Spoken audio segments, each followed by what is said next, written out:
कर्म फल किसी को नहीं छोड़ते हैं। यही सब बाबा जी ने, प्रेमानंद बाबा जी ने अच्छी तरह से समझाया। अगर समझ जाओगे तो बहुत ज़्यादा फ़ायदा होगा आपको। तो प्लीज़ इसके लिए वीडियो ज़रूर देखें। जो जूठे मुंह होकर के या भगवान सूर्य चंद्र की तरफ करके लघु शंका करते हैं, सूर्य उदय है, सूर्य भगवान की तरफ, चंद्र भगवान की तरफ, भगवत विग्रहों की तरफ लघु शंका करते हैं, तो उनके आंखों में आग का अंगार रखा जाता है, ऐसे बार बार चीखते जलते हैं।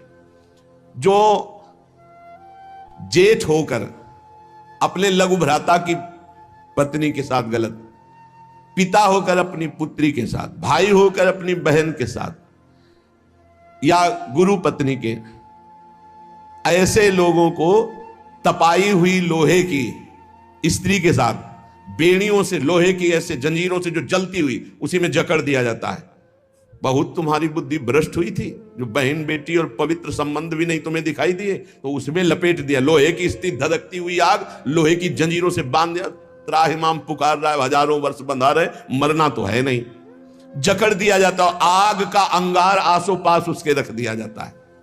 उसके पूरे के पूरे शरीर में बार बार दाह आग होती है, चिल्लाता है। ऐसे नराधमों को यहां बहुत दंड दिया जाता है।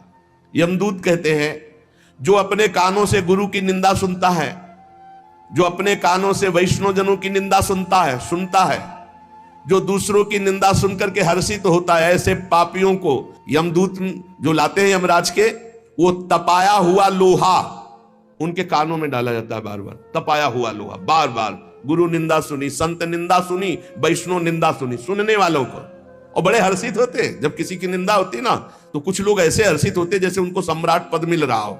अरे पर निंदा के किए ते आवत नहीं कछुआत, मूर्ख पर्वत पाप को ले चल अपने साथ। यहां विलाप करते हैं, पर यहां यमदूत स्वयं कह रहे हैं, हम लोगों के हृदय में दया तनिक भी नहीं है, और क्रोधित होकर उनको और कष्ट देते हैं। जैसे वो विलाप करते हैं तो क्रोधित होकर और कष्ट देते हैं।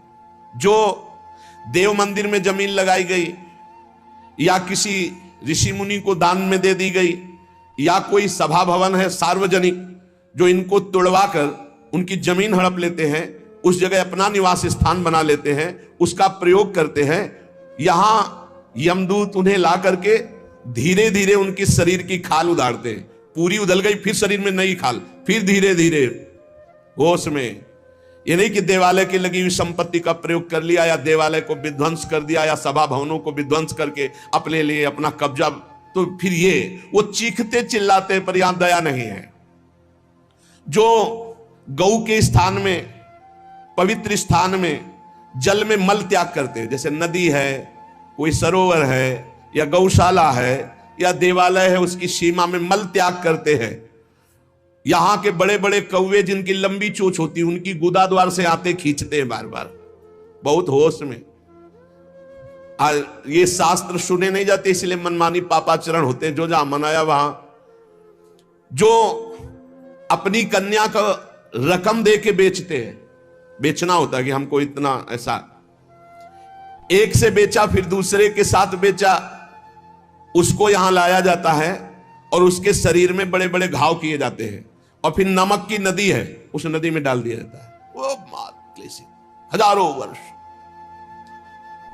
जो मनुष्य विकट संपत्ति और वो समस्या ही नष्ट हो गई, पुत्र, भृत्य, पत्नी, बंधुवर्ग और बुजुर्ग जन, किसी का त्याग कर देता है विपत्ति आने पर, और अपना पेट पालन करने लगता है, इनको छोड़ देता है। तो यहां हम लोगों में कुछ यमदूत ऐसे हैं जो बिल्कुल कर्कश होकर के उनके मांस को नोचते हैं और उसी के मुंह में डालते हैं, उसी को खवाते हैं, उसे खाना पड़ता है। जो मनुष्य अपने पुण्यों को यहां बेच देते हैं, उनकी बड़ी दुर्गति होती है। जैसे 1 घंटा नाम कीर्तन करेंगे 500 रुपया लेंगे, अमुक कार्य करेंगे अमुक रुपया लेंगे। जो अपने पुण्यों को बेच देते हैं, कई तरह से बेचना होता है, अब उनकी व्याख्या कहां तक करें। जो अपने पुण्य कार्यों का दाम लेते हैं, बेच देते हैं, वो पापी हैं, और उनको यहां चक्कियों में डाल के नरक में पीसा जाता है, जैसे आटा पीसा जाता है। बेचे ही वेद धर्म दुइले ही, ऐसा नहीं था। परोपकार के लिए ब्रह्म ऋषियों का जीवन था। कुछ मिला नहीं, किसी भी तरह जीवन व्यतीत करते थे। कृष्ण शरीर, बड़े बड़े चक्रवर्ती सम्राट भयभीत होकर खड़े हो जाते थे। तप पूर्ण जीवन, बेचने का कहीं विधान नहीं। जो जीवन में अपने किए हुए पुण्यों को बेच देते हैं, उनको वहां चक्की में जैसे आटा पीसा जाता है ऐसा पीसा जाता है। ये ना समझो कि मौज ले लो, यहां तुम मनमानी कर लो, भोगना पड़ेगा। अवश्य में भोक्तव्यम, नरक में जाकर के हिसाब भोगना पड़ेगा। चक्कियों में पीसे जाते हैं जो अपने पुण्य कर्मों को बेचते हैं। जो यहां किसी की धरोहर मिली, ए भैया हमारे इतने रुपए रख लो, ये सामग्री रख लो, हम समय से ले लेंगे, हमारी अव्यवस्था है, और फिर वो मुकर गया कि कौन धरोहर कब दिया, कैसे दिया, तो उन्हें यहां जलती हुई लोहे की जंजीरों से बांध दिया जाता है और ऐसे कुंड में फेंका जाता है जहां बड़े कीड़े भयामने विषैले, और वो उनको हजार हजार वर्ष तक नोच रहे, उसी में बंधे चीख रहे। कौन? जो दूसरों की दी हुई धरोहर को ना देकर मुकर जाते, कब तुमने दिया। जो पापी दिन में मैथुन करते हैं, शास्त्रीय मर्यादा में दिन में मैथुन करना निषेध है। जो रात्रि में पराई स्त्री से मैथुन करते हैं, दिन में चाहे अपनी स्त्री क्यों न हो, मैथुन निषेध है। और जो इसीलिए महाभारत में एक प्रसंग आता है, एक ऋषि को उनकी पत्नी ने दिन में बहुत प्रेरित किया। उनका नाम हमें तो स्मरण नहीं आ रहा, किंदम, हाँ ऐसे कुछ नाम था। तब उन्होंने कहा दिन में पुरुष रूप में तो हम आपके साथ मैथुन कर नहीं सकते, आप बहुत प्रेरणा करती, इसलिए पशु बनना पड़ेगा। तो आप भी अपने संकल्प से मृगी रूप धारण करें, मैं मृग रूप धारण करता हूं। ऐसा ही हुआ, मृग रूप होकर के वो सहवास कर रहे थे। इतने में ही महाराज पांडु ने देखा तो उन्होंने बाण संधान कर दिया। अब जे ही बाण लगा तो मृग रूप तो हट गया ऋषि। तब वो हाहा खाए कि मुझे नहीं पता था कि आप ऋषि हैं। तो उन्होंने घटना बताई थी कि मेरी पत्नी विवश थी काम से, इसलिए मुझे पशु रूप धारण करना पड़ा, क्योंकि दिन में मनुष्य रूप से मैथुन नहीं किया जा सकता।